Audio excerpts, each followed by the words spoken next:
Here we are with Long Island Ghostbusters. We're with Flores and Steve. So, how are you guys doing today? Pretty good. Yeah? This is your third trip to Eternal Con. Yes. Yep. And how is it compared to the prior years? Much bigger. Much cooler. Yeah. It's actually Bigger on a scale. Breathe up here. And you guys are promoting your charity events and everything? of course. Right? And so anything that we can look forward to, or any way? We are doing Bryant Park on the 22nd of this month. They're screening Ghostbusters in New York City at Bryant Park. Just the first one? The first one, yeah. And you guys are going to be hanging out, doing your stuff? Yeah. We've all been friends since high school or before high school, so I didn't have any friends in high school, so what was it like having friends in high school? it was a lot of fun. I mean, we stuck with the Ghostbusters. So, what do you guys feel about the all-girl Ghostbusters film coming out?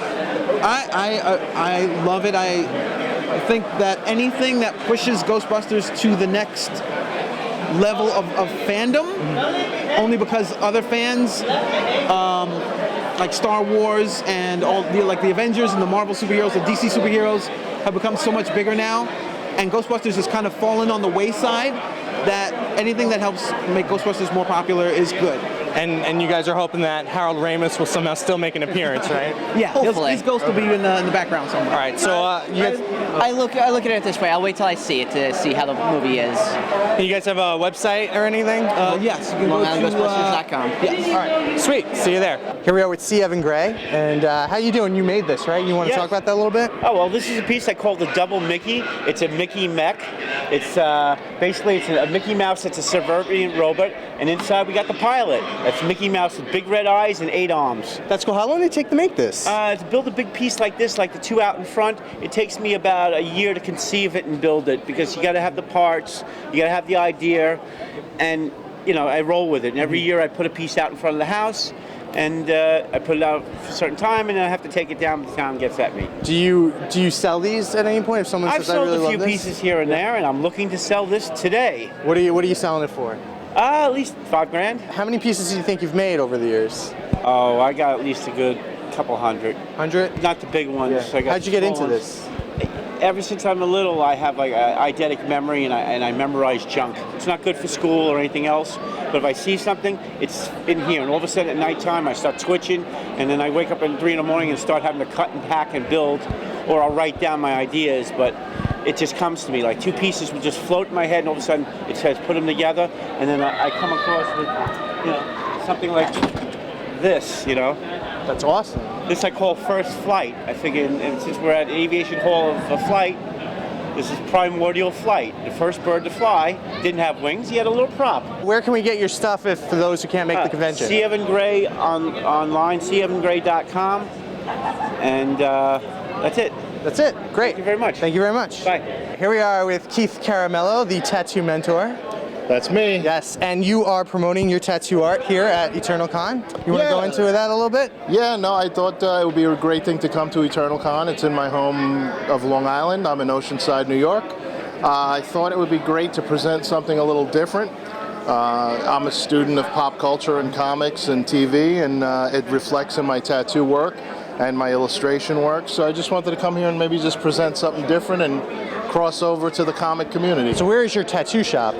It's on Lawson Boulevard in Oceanside, New York. So how did you get into tattoo work? I've been an artist my whole life and also a professional musician, and when the music career kind of led me to believe I'd be living in my parents' garage until I was 40, I said, well, maybe we should try the art. Right. I originally pursued comic books and went to several conventions with my portfolio, and really was just being a stubborn kid. I was told that I had skill, but it would be a year or two before I'd be able to make a living. That's a pretty good time frame, actually. It's not bad at all, but being an impatient young person, I was like, what can I do to make money with my art now? And I was mistaken, because I didn't make money immediately with tattooing, but... What were some of the best tattoos you've ever done? Your personal favorites on people? Oh, wow, that's rough. I would say, I don't know if you want to pan over to the banner here, but, because this is my banner and it represents me at conventions, I feel like I really put up 12 of my most featured pieces. So I really enjoy doing realism, portraits, and illustrative tattoos more than I would do, say, geometric stuff like Celtic knotwork or tribal tattoos. They're beautiful and they look great on the body. Yeah. It's just not something you're going to get the best job from me if you were looking for that type of work. Okay, so where can we find your stuff for those of us who can't make the convention? Really, the best thing to do is follow me everywhere.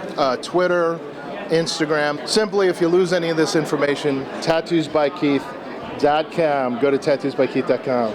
Sure. So. Thank you, sir. All right. Here we are with Kevin Hawk, and he is promoting. Fantasy Killer. I'm the Fantasy. writer, actually. Yep. All right, and it's about a man who dreams about killing people.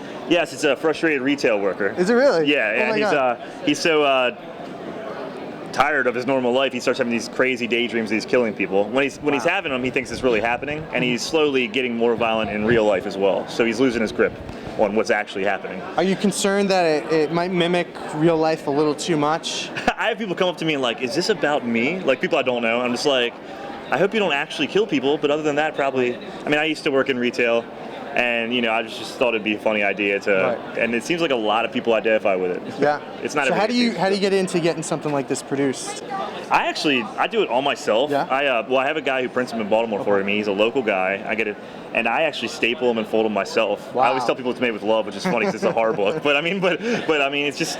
And that's what I'm doing right now. Yeah. Staple might slip one time, and you might actually have the actual artist's blood Yeah, you're right. in the book.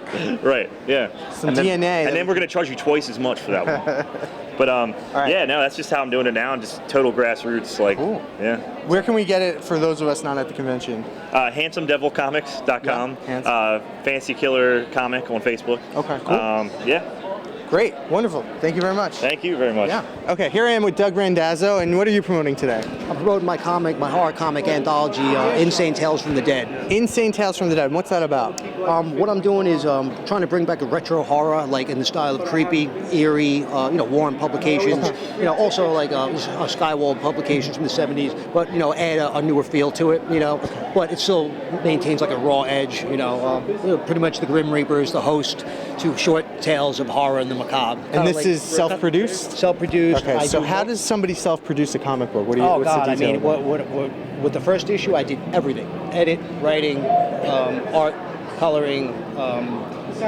I don't suggest anybody do that. Now with issue 2, I've got a lot of other artists. You have a involved. team? Yeah, I have a team now. Where can we get this book for those of us who can't make the Eternal Con convention? You can go to www.insanetalesfromthedead.com, or you can visit the Facebook site, which is Facebook.com/insanetalesfromthedead.com. And you're in trouble when the dead has gone insane. Oh yeah. Right? Yeah, definitely. All right. So thank you very much. All right. Great meeting you, sir. All right. I like to play with toys.